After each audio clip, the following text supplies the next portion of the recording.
Take a look at this scale. On the left is the island of Great Britain. On the right, the Indian subcontinent. To rule a territory this vast from a landmass that small, the British needed more than just a large navy. They needed a way to manage hundreds of millions of people with only a few thousand administrators. They achieved this by framing the entire region through a perspective called Orientalism, a worldview that categorized India as a land of barbarians with primitive social values. This narrative of a civilizing mission provided the cover for the East India Company to drain trillions of dollars in wealth back to London. While the British claimed they were bringing progress, their policies led to massive famines and an economy stripped of its resources. Governing for 2 centuries required the British to enforce a narrative of Indian inferiority, making the population believe they were too backward to rule themselves.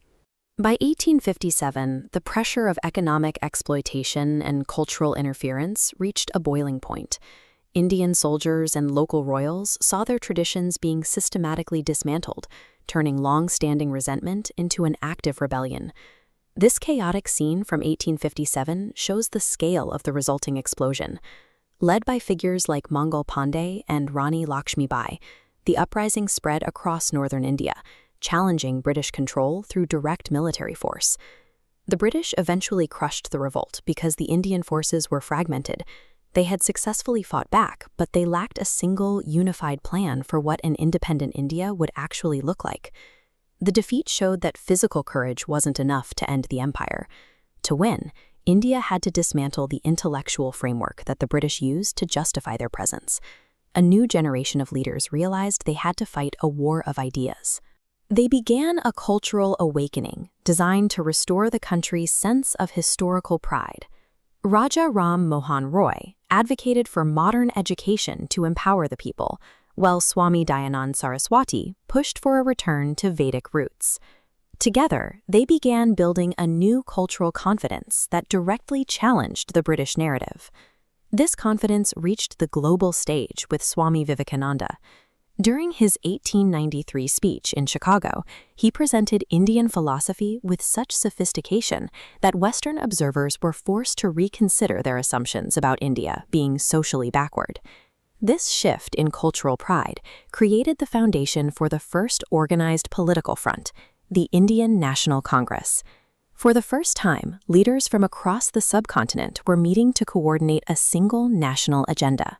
By rebuilding their intellectual standing, Indians had created a unified political force that the British administration could no longer ignore.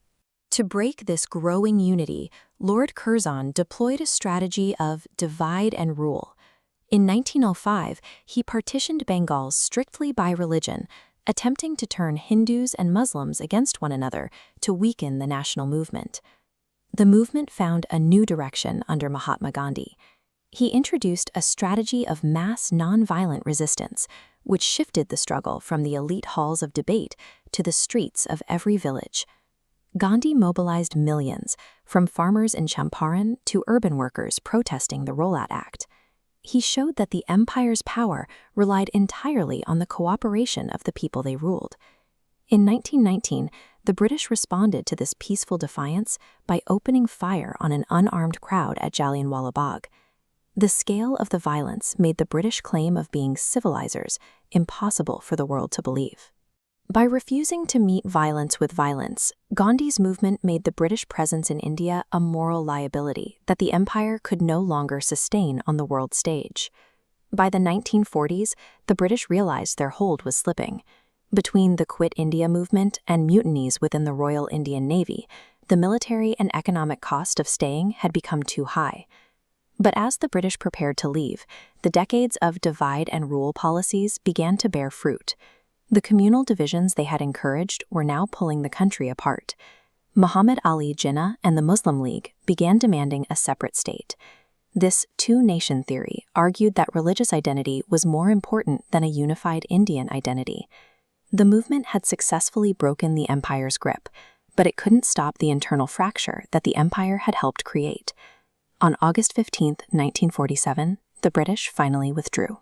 Leaders like Jawaharlal Nehru inherited the responsibility of building a sovereign nation from the ground up. But the arrival of freedom was accompanied by the bloody reality of partition. Millions of people were forced to leave their homes in a massive migration that left hundreds of thousands dead. Independence marked the end of 2 centuries of foreign rule. It proved that a coordinated mass movement could eventually dismantle a global superpower. While the Cultural Awakening successfully defeated an empire, the scars of engineered division remain a part of the subcontinent's landscape today.